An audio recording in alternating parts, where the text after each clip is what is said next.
할렐루야. 예수 그리스도의 피밖에 없음을 믿습니다. 이 시간 우리 하나님의 말씀 함께 보도록 하겠습니다. 히브리서 11장 31절 말씀입니다. 오늘 보실 하나님 말씀 히브리서 11장 31절, 신약 성경 366페이지 히브리서 11장 31절 말씀, 우리 같이 히브리서 11장 31절 한 절 말씀 우리 같이 읽도록 하겠습니다. 시작. 믿음으로 기생 라합은 영접하였으므로 순종하지 아니한 자와 함께 멸망하지 아니하였도다. 아멘.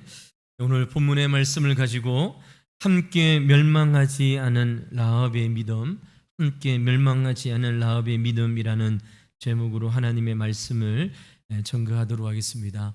우리가 히브리서 11장의 말씀을 통해서 계속 믿음의 사람들, 그리고 성경에서 말하는 믿음의 내용이 무엇인지를, 믿음의 영웅들을 통하여 우리가 금요 기도의 시간을 우리가 통해서 살펴보고 있는데요. 오늘 우리가 읽었던 본문의 말씀의 주인공은 기생 라합입니다. 여호수아에 등장하는 사건을 이제 배경으로 하고 있는데요. 오늘 이 말씀을 통하여 믿음에 대하여 두 가지 사실을 한번 우리가 배우면서 이 말씀을 통하여 주시는 하나님의 교훈을 우리가 살펴보려고 하는데요. 첫 번째로 여러분, 우리가 믿음에 대하여 알 수 있는 첫 번째 내용이 무엇인가? 믿음은 하나님의 선물이라는 것입니다. 믿음은요, 내가 무엇을 행하여 믿음을 쟁취하고 믿음을 세우는 것이 아니라 믿음은 하나님의 선물이라는 사실을 우리 먼저 기억해야 되는 것입니다. 기생 라합이 어떻게 믿음을 가지게 되었는지를 알아보려고 한다면 이 말씀이 배경이 되는 여호수아 2장의 말씀을 살펴봐야 되는데요. 여호수아 2장 말씀을 한번 우리가 좀 펴서 살펴보도록 하겠습니다. 구약 성경 320페이지, 구약 성경 320페이지 여호수아 2장 말씀을 좀 펴보시기 바랍니다. 여호수아 2장 말씀은 이렇게 시작되었죠. 이런 모세가 죽고 여호수아가 이제 이스라엘의 지도자가 되었습니다.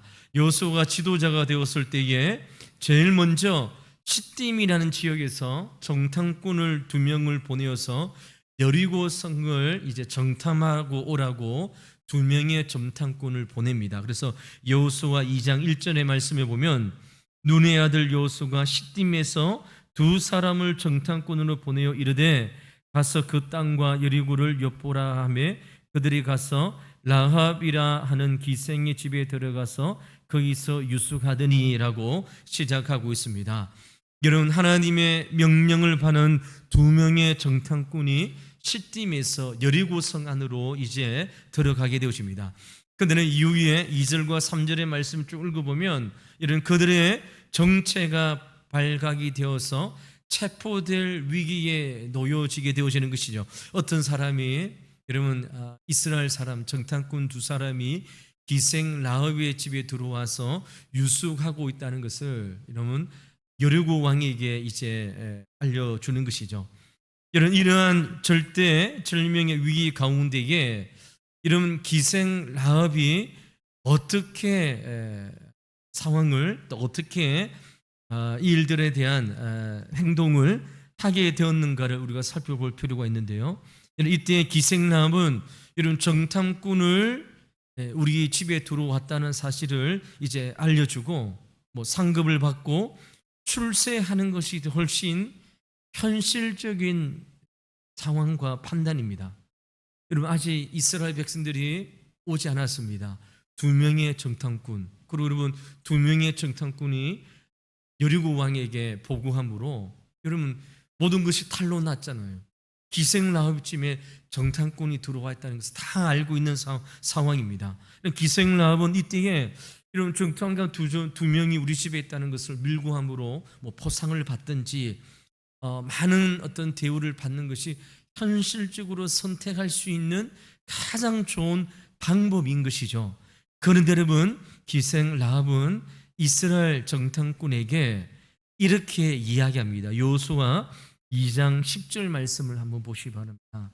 이는 너희가 애굽에서 나올 때에 여호와께서 너희 앞에서 홍해 물을 마르게 하신 일과 너희가 요단 저쪽에 있는 아모리 사람의 두 왕 시온과 오게에게 행한 일 곧 그들을 전멸시킨 일을 우리가 들었습니다라고 말씀하고 있습니다. 이 10절 말씀에 보면 하나님께서 하셨던 놀라운 일들을 여리고 성에 있는 많은 사람들이 들었다는 사실을 알게 되시는데요. 그 두 가지 사건이 무엇입니까? 하나님께서 이스라엘 백성들을 홍해를 마른 땅으로 건넜던 일들, 그리고 여러분 요단 동편 쪽에 있는 아모리 두 사람 왕 시온과 옥에게 행한, 그래서 그들을 전멸시켰던 이 소문들이 요단강을 건너서 여러분 여리고성에 있는 수많은 사람들이 다 이 소문을 듣게 되었다는 것이죠. 기생 라합만 들은 것이 아니라 10절 말씀에 보니까 이 모든 일들이 우리가 다 들었다라고 이야기합니다. 수많은 사람들이 들은 것이죠. 그런데 여러분 이 일을 들은 여리고 사람들의 반응이 어떻습니까? 11절 말씀해 보시기 바랍니다. 우리가 듣자 곧 마음이 녹았고 너희로 말미암아 사람이 정신을 잃었나니라고 말씀하고 있습니다. 그러나 여러분 하나님께서 행하셨던 일들, 홍해를 가르고 이런 요단강 동편에 있는 여러분 시온과 옥에게 행했던 그런 모든 일들을 들었을 때에 여러분 하나님의 놀라우신 일을, 이 이야기를 듣고 여리고 성에 있는 사람들이 정신을 잃었다는 것이죠. 그런데 11절 하반절의 말씀에 보면 이 이야기를 들은 기생 라합은 다른 반응을 보이고 있습니다. 그 이후의 말씀이니까 너희의 하나님 여호와는 위로는 하늘에서도 아래로는 땅에서도 하나님이시니라 라고 말씀하고 있습니다. 하나님은 위로도 하나님이시고 땅 아래에도 하나님이시다. 이것을 우리가 신학적으로 용어로 말하면 하나님의 초월성과 하나님의 내재성입니다. 우리가 하나님이 어떠한 분이신가 성경을 통해서 우리가 알아갈 때에 하나님은 이 세상에서 초월하여 계시는 전능하신 하나님이라는 사실이죠. 우리가 사도신경에 우리 주일 오후 예배 시간에 하나님에 대한 믿음의 고백에 대해서 우리가 배우고 있는데 하나님은 초월적인 하나님이죠. 하나님을요 우리가 짧은 생각으로 생각하는 우리의 생각의 범위 안에 가둘 수 있는 그런 분이 아니십니다. 하나님은. 그래서 여러분 우리가 신앙생활을 할 때에 하나님의 말씀을 들어야 되는 이유는 하나님이 어떠한 분이신가를 말씀을 통해서 배우러 가는 것이죠. 우리의 생각 안에 갖추면 가다 넣어서는 안 될 분, 그분이 바로 하나님의 초월성입니다. 하나님은 하늘에서도 하나님이시고 또 오늘 이후의 말씀에 보니까 하늘 아래에서도 땅에서도 하나님입니다. 이것은 하나님의 내재성입니다. 이 천지 만물을 창조하시고 여러분 인간을 창조하신 하나님께서 역사의 사실 가운데에 예수님이 모른다 방치하지 않으시고 역사 가운데 실제로 개입하셔서 섭리하시고 통치하시는 분이 바로 하나님이시라는 사실을 이야기하는 것이죠. 그래서 우리가 이번 주에 우리 사도신경 믿음의 고백 가운데에 전능하사 천지를 창조하신 하나님을 믿는다고 하실 때에 하나님이 창조하신 하나님이라고 우리가 믿음으로 고백할 때 그 창조하신 믿음의 내용 안에는 하나님께서 이 세상을 주관하고 다스리신다. 참새 한 마리도 하나님의 뜻이 아니고는 떨어지지 않는다. 들풀도 하나님이 허락하셔야지 아궁이에 들어간다라는 사실을 말씀을 한 게 보았습니다. 이런 들풀과 자연에 있는 것도 하나님께서 간섭하시고 개입하시면 하나님께서 선택하신 하나님의 백성들, 당신의 백성들은 하나님께서 개입하여 주시고 성대하시고 역사하신다는 것이죠. 이런 라합이 이 사실을 구체적으로 믿었다는 사실입니다. 그럼 놀랍지 않습니까? 그럼 여리고성에 있는 수많은 사람들이 동일한 두 가지 사건을 듣게 되었는데요. 여리고성에 있는 수많은 사람들이 그냥 마음이 녹았고 두려움에 대한 반응을 보였습니다. 근데 기생 라합은 여러분 그 가운데에 전능하신 하나님, 이스라엘의 백성들과 함께 요단강을 건너고 이제 홍해를 건너서 요단강 맞은편에 모여 있는 이스라엘 백성들의 하나님은 참된 하나님이심을 기생 라합이 믿게 되었다는 것이죠. 그래서 여호수아 2장 9절 말씀을 한번 보시기 바랍니다. 그는 이렇게 고백합니다. 말하되 여호와께서 이 땅을 너희에게 주신 줄을 내가 아노라. 우리가 너희를 심히 두려워하고 이 땅 주민들이 다 너희 앞에서 간담이 녹나니라고 말씀하고 있습니다. 이 땅을 너희에게 주신 줄을 내가 아노라라고 이야기하고 있습니다. 그만큼 기생 라합은 하나님께서 이스라엘 백성들을 요단강을 건너서 가나안 땅을 통하여 여러분 여리고성을 점령할 것을 그만큼 확신하고 있는 것이죠. 이스라엘은 아직 여리고 땅을 밟은 적이 없는 상황 가운데 있습니다. 근데 여러분 내가 아노라라는 사실은 무엇일까요? 이미 완료된 상태로 이렇게 정탐꾼에게 이렇게 고백하고 있는 것이죠. 흔들림 없는 확신 가운데에 그가 믿음으로 고백하고 있습니다. 여러분 이것이 오늘날 우리에게 적용해보면 어떻을까요?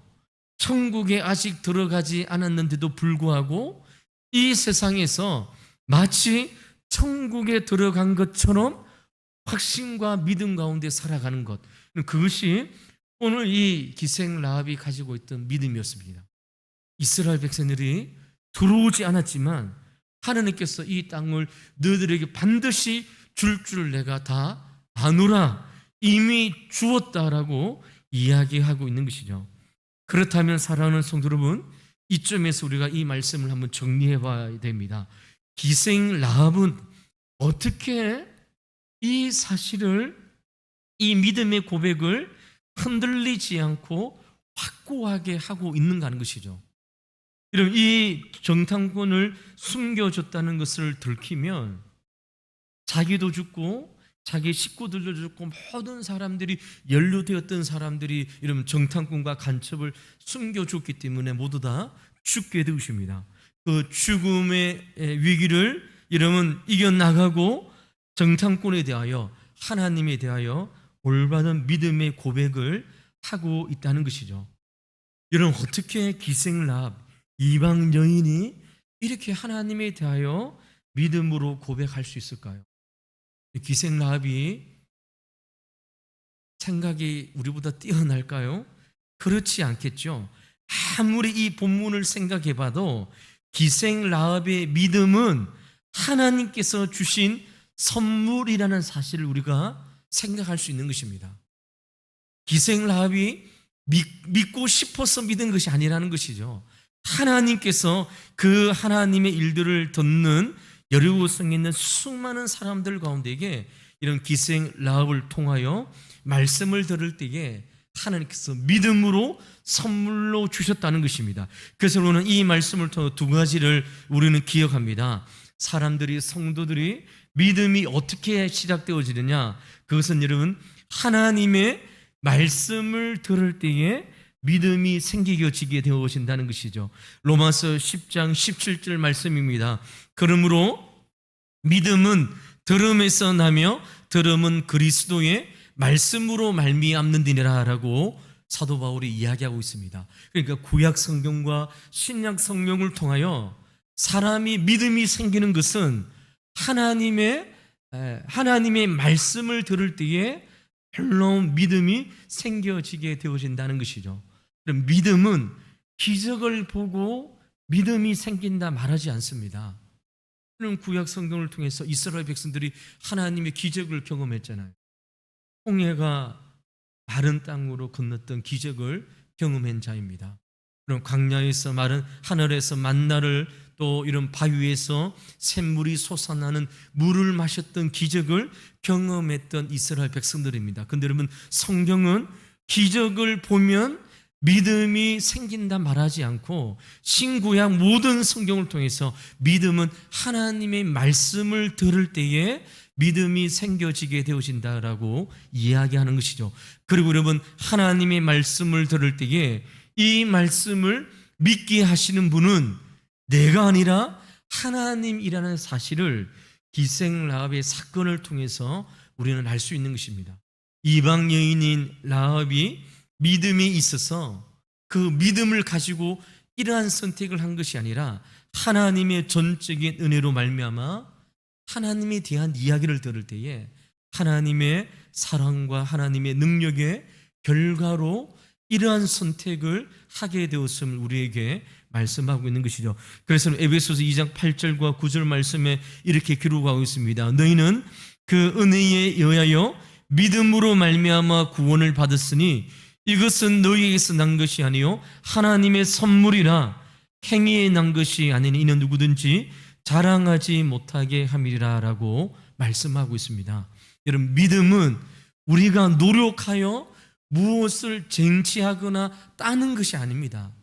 믿음은 전적으로 하나님의 선물임을 우리에게 말씀하고 있는 것이죠. 하나님의 말씀을 들을 때에 그 말씀을 믿게 하여 주시는 하나님의 사랑과 하나님의 능력의 결과인 것이죠. 여러분, 기생라뿐만 아니라 우리 자신을 한번 돌아보시기 바랍니다. 우리도 하나님의 말씀, 예수 그리스도의 복음의 말씀, 2000년 전에 여러분 이스라엘에 이런 갈보리 언덕에서 죽었던 예수 그리스도 십자가의 그 죽음을 우리가 눈으로 보았습니까? 우리의 생각으로 다 이해가 되었습니까? 결코 그렇지 않습니다. 어느 날 하나님의 말씀을 듣는 순간 성령께서 내 마음 가운데 찾아오셔서 늘 듣던 하나님의 말씀이지만 그 십자가의 그 죽으신 예수 그리스도의 그 보혈의 피의 역사가 나를 향한 하나님의 죽으심과 나를 향한 그 죄의 피 흘림이란 사건이 믿어지게 된 것이죠. 믿어주는 것이 아니라 믿어지게 된 것이니 얼마나 감사합니까? 그래서 사도 바울이 에베소서 2장 8절 9절에서 선물로 받은 믿음이기 때문에 그 누구도 자랑할 수 없다는 것입니다. 내가 이 정도 믿음을 받았다, 내가 이 정도 하나님 앞에 이 정도 믿음이다, 이런 모든 것을 자랑할 수 없는 것이 바로 믿음의 속성이라는 사실을 우리가 말씀을 통해서 보게 되십니다. 우리가 수요 예배를 통해서 창세기 강해를 통해서 아브라함의 삶을 추적하고 있습니다. 창세기 12장 75세 때에 아브라함이 하나님의 부르심을 받고 100세가 되어 이런 창세기 22장까지 아브라함은요, 하나님의 말씀을 믿는 것보다 더 자기 자신의 생각과 자기 자신의 의지와 결단을 믿었던 사람입니다. 그런데 여러분, 그가 그러한 일들 가운데도 불구하고 하나님께서 아브라함을 사용하여 주시고 믿음의 조상으로 그를 불러주신 것이죠. 하나님이 아브라함이 하나님을 믿음에, 그 믿음은 아브라함이 이해가 되어지고 아브라함이 다 납득이 되어서 믿는 믿음이 아니라 하나님께서 주셨던 그 믿음, 그 믿음으로 말미암아 하나님 앞에 세워진 믿음의 조상으로 세워졌음을 보게 되어집니다. 그러므로 사랑하는 성도 여러분, 신구약 성경을 통하여 우리에게 보여주신 믿음의 속성은 두 가지입니다. 하나는 하나님의 말씀을 들을 때에 믿음에 대한 씨앗이 생겨지게 되어지는 것이고, 그리고 하나님의 말씀을 들을 때에 그 말씀을 깨닫게 하시는 것은 우리의 이성과 우리의 논리와 우리의 생각이 아니라 하나님께서 베풀어 주신 하나님의 구원의 선물임을, 하나님의 전적인 선물임을 우리에게 말씀하고 있는 것입니다. 그러므로 사랑하는 성도 여러분, 저는 이렇게 생각합니다. 일주일에 한 번 주일날 교회 와서 하나님의 말씀을 듣고 예배드리고, 또 여러분 예배드리고 하나님의 말씀을 전하는 시간도 우리 한국교회가 점점 하나님의 말씀을 전하는 시간이 점점 줄어들고 있습니다. 제가 이제 신학교 다닐 때는 우리 그 설교학 시간에 주일날 설교를 몇 분 정도 하는 게 좋은가 뭐 이런 것들도 이렇게 이야기할 때에 뭐 설교의 외적인 부분이죠. 뭐 아이 컨택을 해야 된다. 그러면 재수초를 해야 된다. 뭐 이런 것들도 같이 우리가 설교학 시간에 배우는데요. 설교학 시간에 여러분 그때 제가 신학교죠. 한 20년 전에는 그래도 주일날 설교를 한 35분에서 40분 정도 해야 되지 않겠냐 막 이런 이야기던데 지금은요 25분 정도 이렇게 막 해야 된다. 25분도 길다. 20분 정도.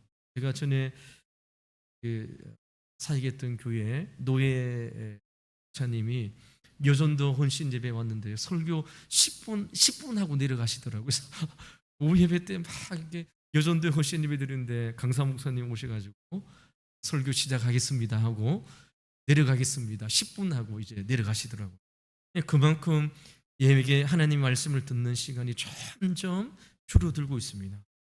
그럼 제가 이 이야기를 하는 이유가 무엇이냐면 하나님의 말씀을 듣지 아니하면 물론 우리 가운데는 여러분 주중에 집에 있을 때에 매일 아침마다 큐티를 하고 하나님의 말씀을 통해서 적용하고 또 개인적인 묵상과 또 개인적인 성경 연구의 시간을 가지신 분들이 있으면 정말 감사한 것이죠. 그렇지 않다면 그래서 여러분 주일날 성경을 하나님 말씀을 펴보았다가 주일이 되어서 성경을 만약에 들고 와서 그 한 시간 그 하나님의 말씀을 듣는 시간도 25분 정도 그리고 또 우리의 집중력이 정말 점점 가면 떨어지지 않습니까?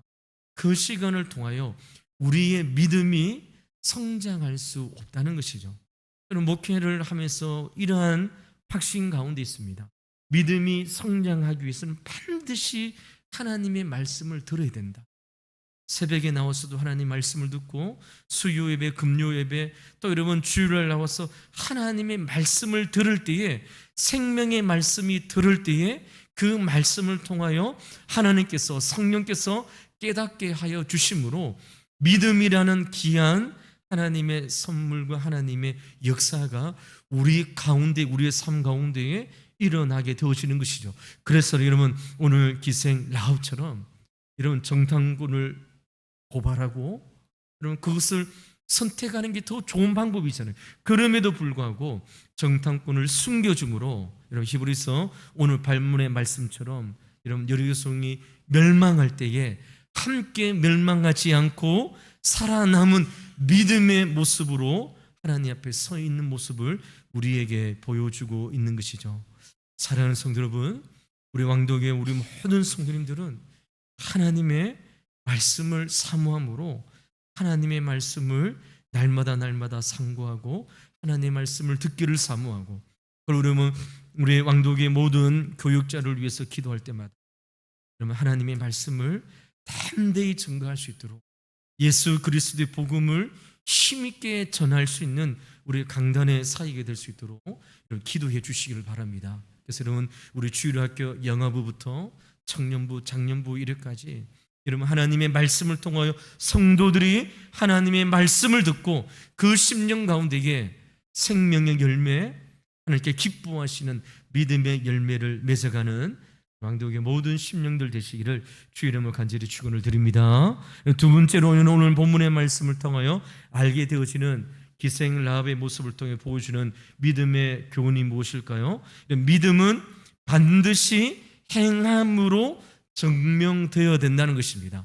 믿음과 행함은 따로 떨어진 것이 아니라 하나의 것으로 여러분 동전의 양면이라는 사실을 우리는 기억해야 됩니다. 오늘 본문이 라합의 믿음은 어떤 것이라 설명하고 있습니까? 정탐꾼을 평안히 영접하였으므로라고 이야기합니다. 오늘 본문의 말씀을 볼 때에 우리 눈에 들어오는 단어가 있지요. 이런 31절의 말씀에 보면 믿음으로 기생 라합은 정탐꾼을 평안히 영접하였으므로라고 말씀을 하고 있습니다. 자기 나라의 멸망을 시키려고 온 이스라엘 정탐꾼을 믿음으로 섬겨줄 때에 이런 히브리서 기자는 기생 라합의 믿음에 대하여 평안히 영접했다라고 이야기하고 있습니다. 이런 정탐꾼을 영접하는 데서 라합의 태도를 이야기하는 것이죠. 평안이라는 말은 호의를 가지고 친절하게 전혀 마음의 동요 없이 자기 편인 것처럼 일하는 뜻을 가지고 있습니다. 그녀는 여러분 적이라고 크게 당하지 않고 두려워하지 않았다는 것입니다. 이것은 이스라엘의 정탐꾼을 영접하고 보호하여 그들을 다시 평안히 돌려보내는 모든 행위까지 포함된 단어가 바로 평안이라는 단어입니다. 그럼 여러분 정탐꾼이 자신의 가정에 왔죠.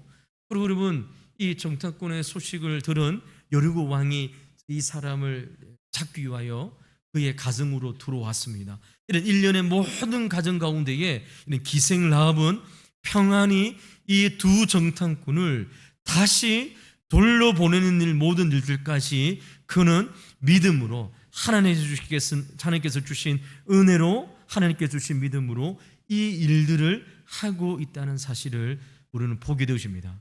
이것은 그녀의 목숨을 담보한 행위였습니다.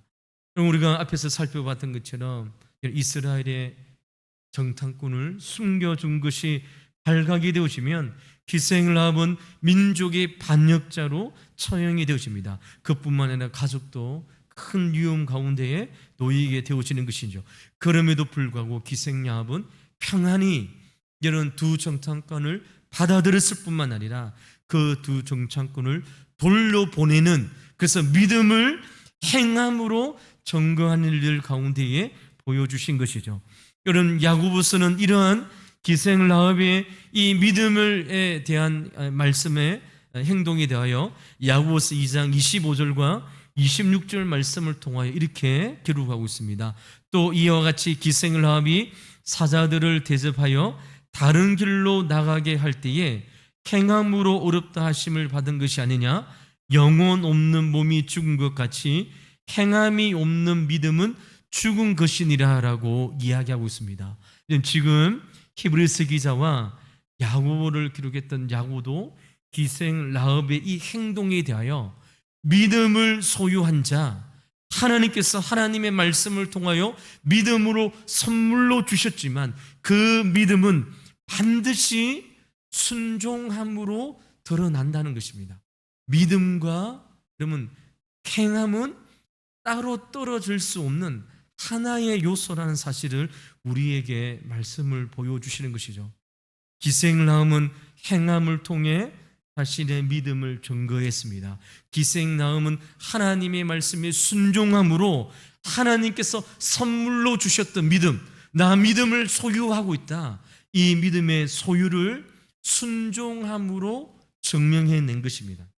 행함은 믿음의 열매이고 믿음이 있다는 증거가 바로 행함이라는 사실을 여러분 야고보서를 통해서 우리에게 말씀을 통해서 보여주는 것이죠. 여러분 행함과 믿음은 기독교 역사 가운데 끊임없이 논쟁되어지는 요소입니다. 그런데 저는 이런 말씀을 통해서 또 여러분 신학기를 통해서 공부를 해보니까요, 행함과 믿음은 따로 분리되어서 이분법적으로 생각할 수 있는 것이 아니라는 사실을 우리는 보게 되십니다. 그래서 여러분 많은 사람들이 야고보서를 여러분 지푸라기 서신이라 부르죠. 루트가 그렇게 불렀습니다. 성경에 야고보서는 필요하지 않다. 왜냐하면 행함을 강조하는데 믿음을 강조해야 되는데 왜 행함이 놓여 있나라고 오늘도 여러분 신학의 세계에서 끊임없이 행함과 믿음에 대하여 이분법적으로 생각합니다. 그런데 여러분 믿음과 행함은 동전의 앞뒤입니다. 손바닥의 무엇과 손등의 모습이 바로 믿음과 행함이라는 것이죠. 여러분 야고보서가 믿음의 사람을 대표할 때 믿음의 조상, 믿음의 사람 두 사람을 실명을 거론하는데요, 하나는 아브라함입니다. 유대인 남자의 대표, 믿음의 조상인 아브라함을 이제 이야기하고, 또 하나 행함이 있는 믿음의 대표로 이방인 여인을 소개하는데 그것이 누구냐? 오늘 우리가 읽은 본문에 나온 기생 라합입니다. 라합이 정탐꾼을 보호하고 또 여러분 당장 얻으실 이익이 없었음에도 불구하고 오히려 목숨을 잃어버리는 위험 가운데서도 그는 정탐꾼을 살려주고 돌려 보내는 것이죠. 이것이 이런 기생 라합이 순종함으로 드러낸 믿음의 모습인 것입니다. 여러분, 내가 믿음을 가지고 있다, 내가 하나님께서 베풀어 주신 은혜로 말미암아 믿음을 하나님의 선물로 가지고 있다면 그 사람은 반드시 하나님의 말씀에 순종함으로 드러나게 되어져 있는 것입니다. 이것은 따로 분리되어서 생각할 수 있는 요소가 아니라는 것이죠. 이런 당시 이 히브리서를 받는 사람들도 마찬가지일 것입니다. 여쩌면 예수를 구세주로 믿는 것은 자신의 민족을 배반하는 행위이고 당장 아무런 유익도 없고 손해를 보는 결단이 히브리서를 기록할 당시 성도들의 모습입니다. 이는 지금까지 살고 있는 나라를 배신하는 것이고 지금까지 살고 있는 삶의 터전을 떠나버리라는 것이 히브리서를 받는 성도들의 삶의 모습이었습니다. 그럼에도 불구하고 히브리서 기자는 기생 라합의 믿음으로 행함을 증명함으로 끝까지 이 일을 사명을 감당했던 것처럼 히브리서의 서신을 받는 고난 가운데 놓여 있는 성도들에게 하나님 말씀에 순종함으로 믿음의 삶을 포기하지 말고 끝까지 순종함으로 이 삶의 길을 나아갈 것을 히브리서 기자가 이 일들을 증거하고 있는 것이죠. 멸망의 나라에서 벗어나 생명의 나라에 참여하는 것이 더 중요한 것을 알아 하나님 앞에 믿음으로 반응을 하고 있는 그 모습을 우리에게 보여주고 있는 것이죠. 그러므로 사랑하는 성도 여러분, 어떤 고난과 고통, 어려움이 있을지라도 하나님의 편에 서는 것이 영원히 사는 길이고 하나님과의 관계 안에 머무는 것이 믿음의 결과고 믿음의 증거라는 사실을 우리는 기억해야 됩니다. 내가 믿음을 소유하고 있다, 내가 믿음의 사람이라는 사실은 분명히 행함과 또 실천으로 증명되어야 된다는 사실을 우리에게 말씀하고 있는 것이죠. 그러므로 사랑하는 성도들은 믿음과 행함이 균등하게 우리의 삶을 지탱하고 있어야 됩니다. 믿음이 있다고 하는데 하나님을 향한 헌신의 요소가 하나도 없는 겁니다.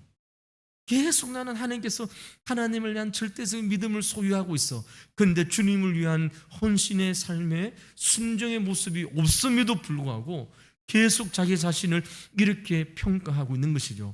이런 행함과 믿음, 믿음과 행함은 우리의 삶의, 우리의 믿음의 두 가지 중요한 축이라는 사실을 잊지 마시고, 내가 여러분 믿음이 있는 자라고 생각한다면 그 믿음은 하나님의 말씀에 순종함으로 증명되어야 됩니다.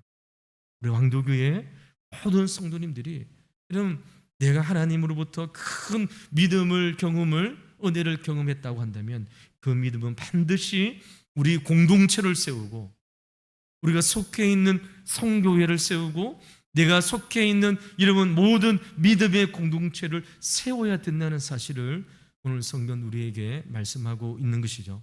마지막으로 여러분 이 말씀을 통하여 이런 믿음의 순종에는 상급이 따른다는 사실을 우리는 보게 되집니다. 라합이 믿음으로 순종했을 때에 그에게 주어진 결과 축복이 세 가지가 있습니다. 짧게 살펴보면 무엇입니까? 오늘 본문의 말씀처럼 순종하지 않은 자와 함께 멸망하지 않았습니다. 여러분 우리가 여호수아 이후의 사건을 보면 여러분 여리고성이 무너질 때에 유일하게 기생 라합과 그의 식구들만 살아남게 되었습니다. 그럼 우리가 시간이 많으면 우리 여리고성이 무너졌을 때에 과학적인 증거를 통해서 살펴볼 것인데요. 이런 여리고성이 무너졌을 때에 과학자들의 입술의 증거를 통해서 볼 때에 성이 바깥으로 무너진 것이 아니라 안쪽으로 넘어졌다라고 하는 잔해들이 있다고 합니다. 이스라엘 가보면. 그러면 여러분 이 무너지는 모든 성들 가운데에 기생 라합의 집만 이렇게 구원받을 수 없다는 것이죠. 이 어떤 결과 원인 관계를 떠나서 성경은 여러분 순종하지 않은 자와 함께 멸망하지 않은 기생 라합의 믿음에 대한 축복에 대하여 증거하고 있습니다. 또 여러분, 기생 라합이 받은 축복이 무엇입니까? 메시아의 조상 예수님의 족보 가운데 들어가는 일들을 이제 경험하게 되었습니다. 마태복음 1장 5절의 말씀에 보면 살몬은 라합에게서 보아스를 낳고 보아스는 루스에게서 오벳을 낳고 오벳은 이새를 낳고 이새는 다윗을 낳아, 이렇게 우리가 진행되어지죠. 기생 라합은 이스라엘 중에 거하면서 유명한 유다 가문의 살몬과 결혼하게 되어지고 보아스를 낳고 다윗의 할머니가 되어집니다. 이런 비천한 신분의 여성, 이방 여인, 직업도 여러분 그냥 몸을 파는 그런 기생의 그런 신분이 하나님의 예수 그리스도의 그 족보에 들어가는 메시아의 조상이 되어지는 희한 이름의 사람으로 등록되어지는 것이죠. 또 이러면 기생 라합이 받은 축복이 무엇입니까? 히브리서 11장에 믿음의 조상들의 명예에 전당에 올라가는 이름이 기록되어져 있는 것이죠. 히브리서 11장에 나오는 믿음의 영웅들, 그들이 모두 다 하나님을 위하여, 하나님의 나라를 위하여 살아갔던 이 대열 가운데에 이런 이방 여인 기생 라합의 이름이 기록되어져 있는 축복을 받게 되어진다는 것이죠. 부끄러운 과거가 자랑스러운 훈장으로 바뀌어지게 된 것입니다. 그는 하나님을 믿기에는 최악의 조건의 여인이었지만, 이방년이었고 직업이 창기였지만, 그래도 이 모든 악조건을 믿음으로 뛰어넘어 명예의 정당, 히브리서 11장에 등록되어지는 믿음의 정당 가운데에 이름을 올려놓게 되어지는 믿음의 선진으로 오늘 우리 가운데에 보여지고 있는 것이죠. 사랑하는 성도들, 이제 말씀을 맺도록 하겠습니다. 오늘 라합의 믿음을 통하여 우리는 너무나도 중요한 교훈을 배우게 되었습니다. 그녀는 하나님을 믿기에는 최악의 조건을 가진 여인이었습니다. 여러분, 상황적으로 보고 그리고 현실적으로 볼 때에 도저히 믿을 수 없는 그러한 여인이었던 것이죠. 그럼에도 불구하고 하나님께서는 기생 라합을 통하여 모든 악조건을 믿음으로 뛰어넘는, 그래서 이스라엘 역사 가운데에 너무나도 중요한 믿음의 사람으로 오늘 우리에게 소개하고 있는 것이죠. 사랑하는 성도들은 이 말씀을 통하여 우리 신앙인들, 우리 믿는 자들은 어떤 악조건에서도 이러면 세상 사람들과 함께 불순종하는 자들과 멸망하지 않고 믿음으로 승리하는 사람이 되어야 된다는 사실을 오늘 말씀을 통해서 보게 되어집니다. 세상 사람들이 이렇게 살아가니까 나도 그렇게 살아간다. 내 주위에 있는 사람이 이렇게 신앙생활을 하니까 나도 이렇게 신앙생활을 한다. 이러한 것이 아니라 악조건 속에서도 같이 멸망하지 않는 자가 되기 위하여 믿음으로 승리하기 위하여 하나님의 말씀을 붙잡고 어떤 환경과 상황을 초월하여 믿음으로 돌파해야 될 성도의 참된 믿음의 모습을 우리에게 증거하고 있는 것이죠. 사랑하는 성도 여러분, 이 기생 라합의 믿음을 기억하시길 바랍니다. 그도 고난과 어려운 악조건 속에서도 믿음으로 이 사실을 증명하고 순종함으로 하나님 나라의 큰 일꾼이 되었습니다. 사랑하는 성도는 우리가 어떤 처지에 있든지 어떤 환경에 있든지 내 가족이 다 신앙생활을 하든 내 주위에 있는 사람을 신앙생활을 살지 않든 그것에 의하여 나의 믿음의 여부가 흔들리는 것이 아니라 오로지 주님을 향한 이 믿음으로 두 눈이 세워져서 나도 이런 가족을 살리고 우리 친척들을 살리고 우리 교회와 민족을 살리는 믿음의 사람, 하나님께서 기뻐하시는 믿음의 삶을 살아가는 왕독의 모든 살아가는 성도님들 되시기를 주의 이름으로 간절히 축원을 드립니다.